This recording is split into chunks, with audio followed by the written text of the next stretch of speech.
Au lendemain du 30 août 2023, les autorités et institutions de la transition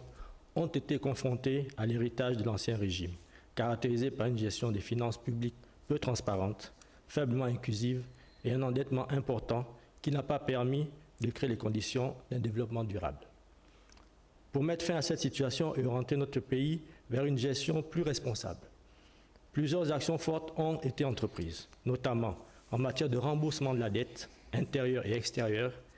de paiement des pensions des retraités, de remboursement des arriérés dus aux retraités, de l'État ou encore de régulation des situations administratives des agents de l'administration laissés dans la précarité pendant plusieurs années. C'est l'occasion de réintégrer l'engagement du chef de l'État à honorer toutes nos créances. C'est également dans ce contexte, qui occasionne de fortes tensions de trésorerie, que de mesures ont été prises par les autorités de la transition pour garantir la paix sociale et le dialogue au sein des administrations financières. Cela se matérialise singulièrement par le paiement à date de la prime de performance budgétaire aux agents des régies financières et administrations assimilées depuis plusieurs mois. À cet égard,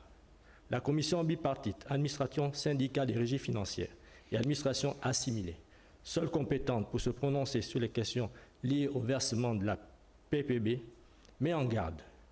contre toute déclaration à l'initiative de personnes non habilitées pour se prononcer de façon unilatérale sur des mesures qui sont du ressort de la dite commission.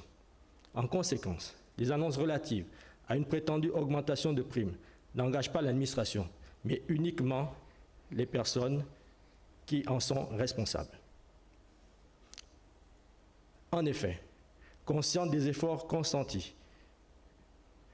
par le gouvernement sous la très haute orientation du chef de l'État, la commission bipartite pourrait, sous l'autorité des ministres concernés,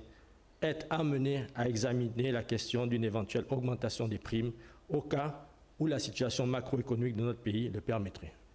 Compte tenu de ce qui précède, la commission bipartite, administration, syndicat, des régies financières et administration assimilée, tient à réintégrer l'engagement de son Excellence, le président de la transition, président de la République, chef de l'État, de tout mettre en œuvre pour préserver le climat social et le dialogue au sein de l'administration financière. Je vous remercie.